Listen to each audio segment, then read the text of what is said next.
fuck? Oh, Jesus Christ.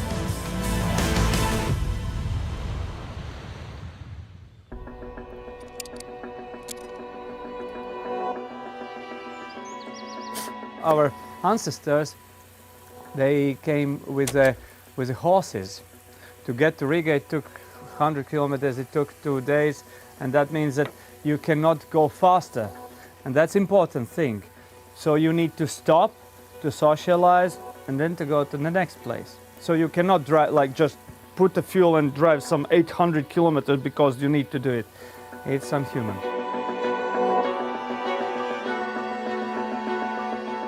When you need to go from point to point and start to think that I will need to stop here, I will need to recharge. And by the way, maybe I can get to know somebody, get to see how they live here. So it's better for the communication between the people, because this communication nowadays is lost mostly.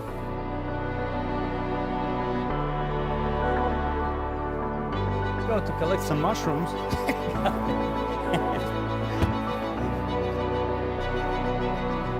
Okay. Oh, Jesus Christ. This is airplane. 100. 100 in 2 seconds. That's what we thought about. Yeah.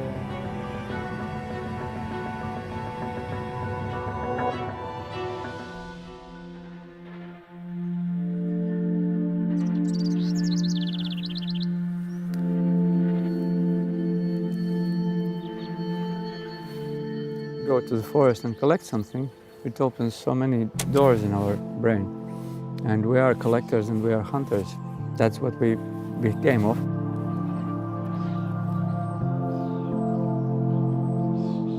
This is a World Cup in mushroom picking. Very beautiful.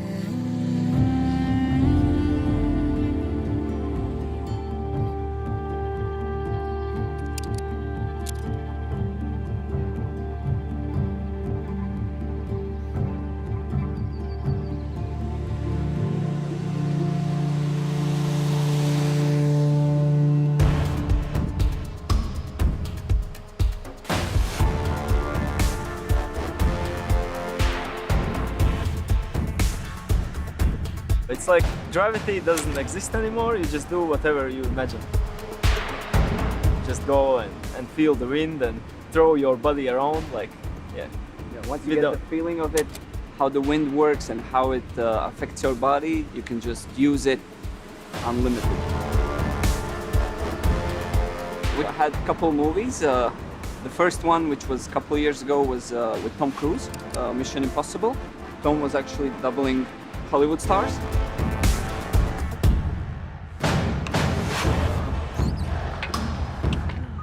This is so cool, like this is really cool.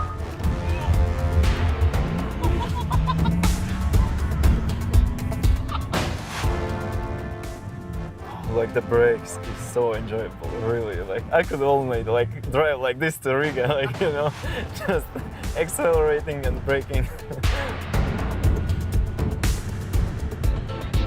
What I enjoy is that we don't have lots of people in our country. A lot of trails and I would say a lot of places that are untouched. Yeah, like people haven't ruined it.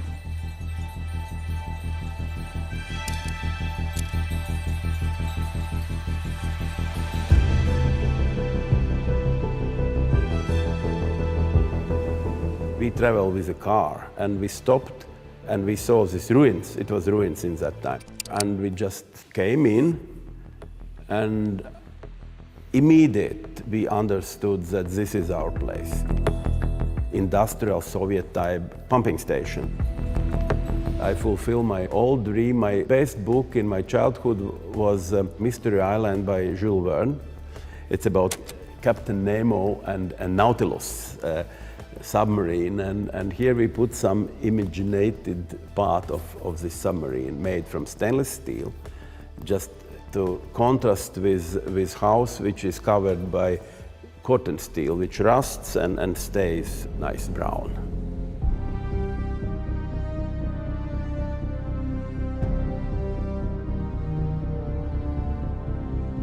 Loft living, it is the way of the way of living. And nowadays people, really creative people, try to live in these unusual conditions.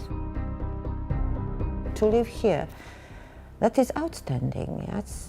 That's not traditional. Traditional houses are at the waterfront, and you have these small windows and you go over the dunes to the sea, but here, sea is here.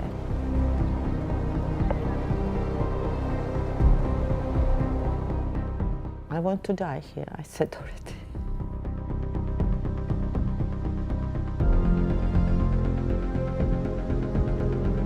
This dramatic change is what happened in Latvia, in former Soviet Union, of course made my life very, very interesting.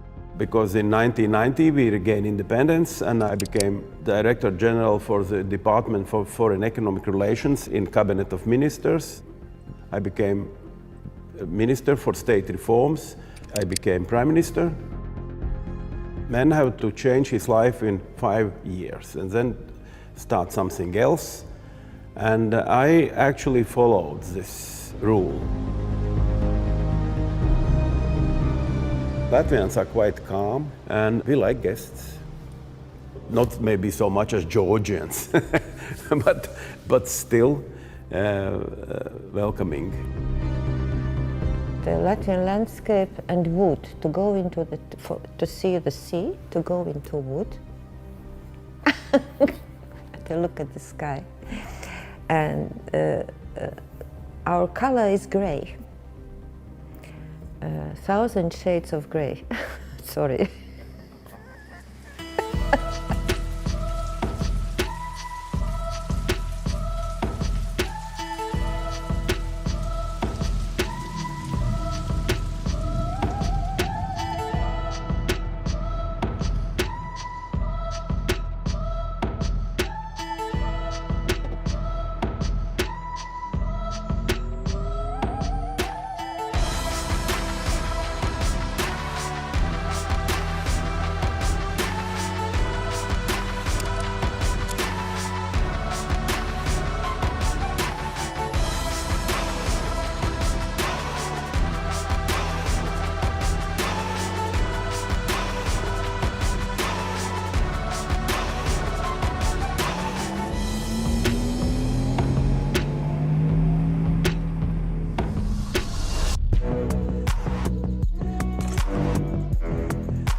This radio telescope was built in 1964. It was built for Soviet Union Army purposes, mostly for observations for another military object and also for space observations. It's more like a submarine, because most of the parts, including the staircases, were borrowed from USSR time warships and submarines.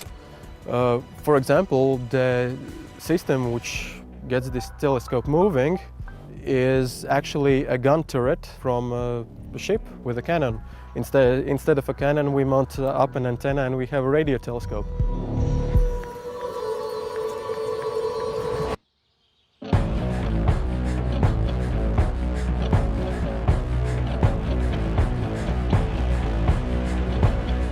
This astronomy research is actually more of a global thing. An international team linking these telescope sites in network can do this kind of research. It maybe doesn't solve anything in particular for people right here in country, but it definitely helps for Latvia to integrate in global research teams.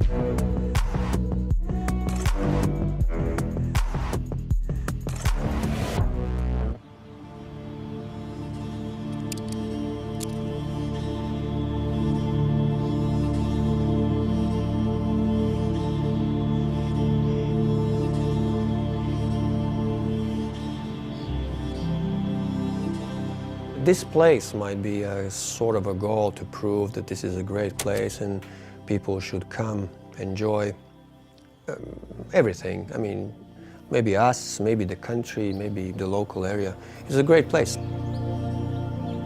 This place was in some ways built on a goodwill. You can come here and you can drink a tea, honey and bread in winter.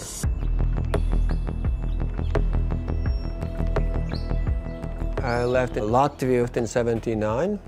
I was 17 years old. I was getting into trouble with my thinking. I was kind of radical, so I was running into problems and troubles with the local authorities that are basically communist. In North America, I was becoming a better skier. Then I was getting better. Then I made a national team. Then I quit the school. Then I went to Olympics.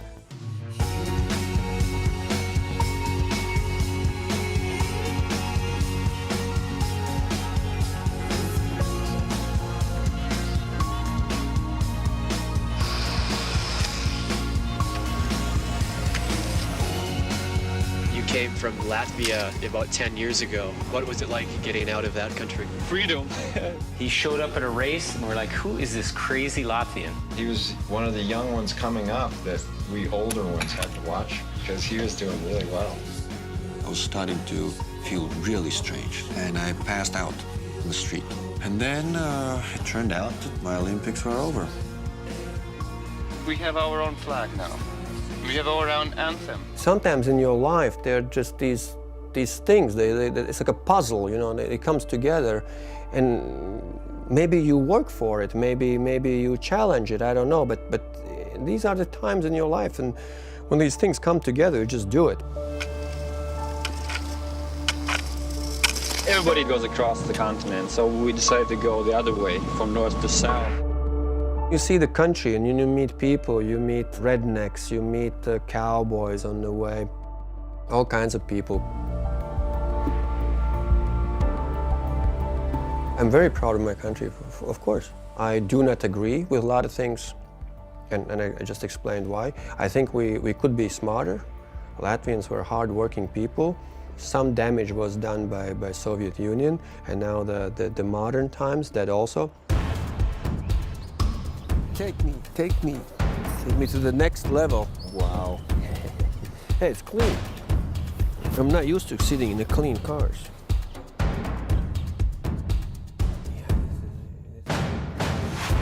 Next time I prepare my road better for you.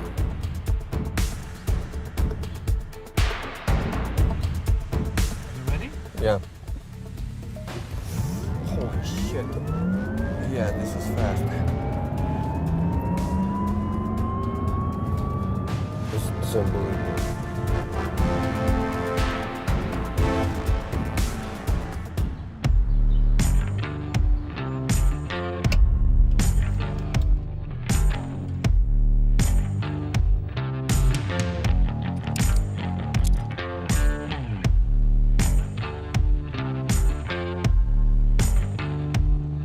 Why I'm a chef?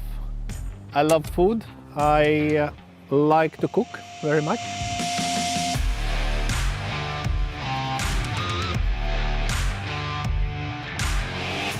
My first profession was conductor of choir, choir dirigent, and but I couldn't finish the school. I was kicked out because I was a bit punk.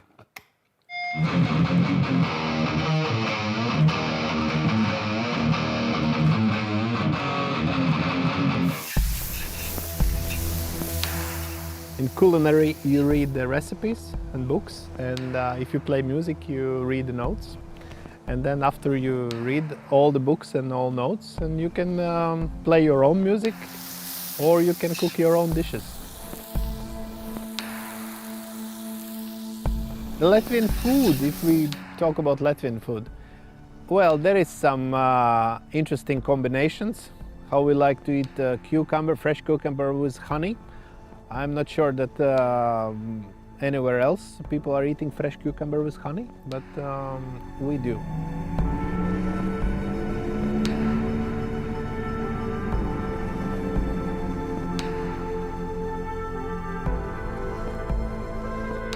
We were under so many different kings through the centuries. and that influence comes from, I mean, Germany, Poland, Russia, and yeah, Sweden.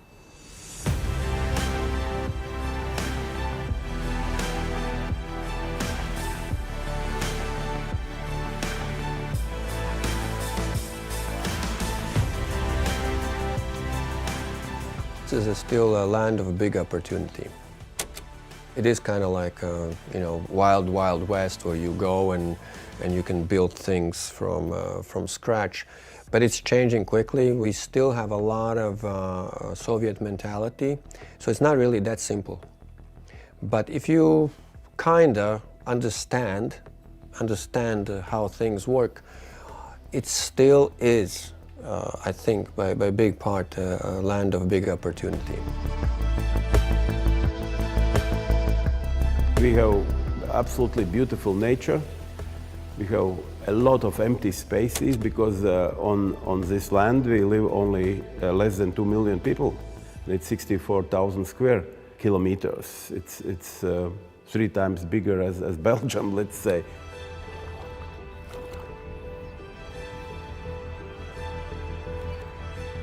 The nature is like absorber of all our instabilization, all the stresses, everything. You just go to the forest and calm down. And once you enter the nature, you just go out back in another shape, renewed.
My name is Kamea Namba Hadar, and I am from Honolulu, Hawaii.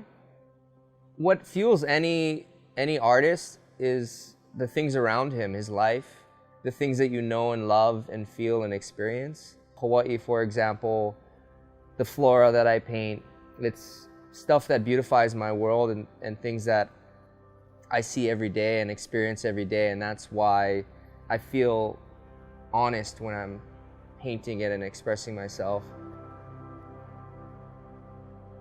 A lot of my work has to do with the human form, and a lot of the people that I paint are people that I know and love. Everybody around the world knows Hawaii's beauty and loves it and thinks of Hawaii as a paradise, and I do too, but I also live in paradise. So I take out my trash in paradise, I pay my taxes in paradise. I'm not just on vacation here, I actually live and work here. My kids get sick in paradise. So we still have homelessness, we still have problems, we still deal with everything in the human condition. Paradise to me is an all-encompassing paradise that has ups and downs. It has bright sides and it has dark sides. I think my work tries to reflect that. Obviously I love it and I do call it paradise 100%, but there are other sides to paradise that I see when living here. The floral print that Seth is wearing on his board shorts, I just called it a dark floral. And to me that was just kind of a nice title showing that, yeah, it's a floral, but it has kind of like a slightly darker touches. So if you look at the flowers, most of them are white flowers. The ones that do have color, the color's muted. And then that really contrasts with the background. So I wanted to show that very, very high contrast of lights and darks. And that again touches on the things I was saying about Hawaii being a paradise, but also having different sides to it. That's kind of what I'm slightly hinting at with the very contrasting lights and darks, the slightly muted tones. Just kind of giving that beautiful Hawaii floral just a slightly more of an edge.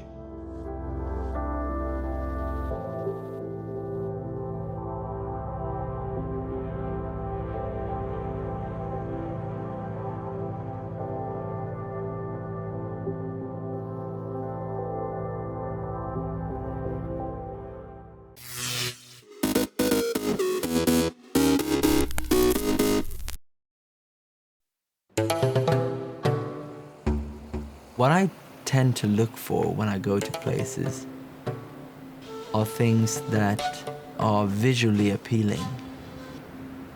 When you walk down the sand dunes here in St. Lucia, just thinking of the old shipwrecks or the explorers, the first thing they saw was these long beaches and impenetrable forest. They still look exactly the same. I can't imagine there are many places in the world where you can see tons of things in one day. I want to pinch my arm and say, this can't be true. I'm in the middle of this. I think the uniqueness is that it's diverse. You could peel off layer after layer and you'll find more and more things. It's all here for you to just be part of.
February 27th, 1933.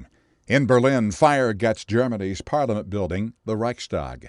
The Nazis blamed the communists and used the fire to justify suspending civil liberties, setting up a dictatorship under Adolf Hitler. 1991. Kuwait is liberated. Iraq's army is defeated. Our military objectives are met. President George H.W. Bush announces a ceasefire ending the Persian Gulf War. That happens after an American-led coalition drives Iraqi forces out of neighboring Kuwait. Iraq's leader, Saddam Hussein, remains in power until a U.S.-led invasion in 2003 topples his regime. 1932. You see, George didn't have much push. He wasn't particularly aggressive. In fact, he was sort of a flop. Actress Elizabeth Taylor, known for volatile movie roles and a well-publicized personal life, is born in London. And 2003. It's a beautiful day in this neighborhood, a beautiful day for a neighbor. Would you be mine? Could you be mine? Fred Rogers, host of the popular children's TV show Mr. Rogers' Neighborhood, dies in Pittsburgh at the age of 74. Today in history, February 27th. Ross Simpson, The Associated Press. I've always wanted.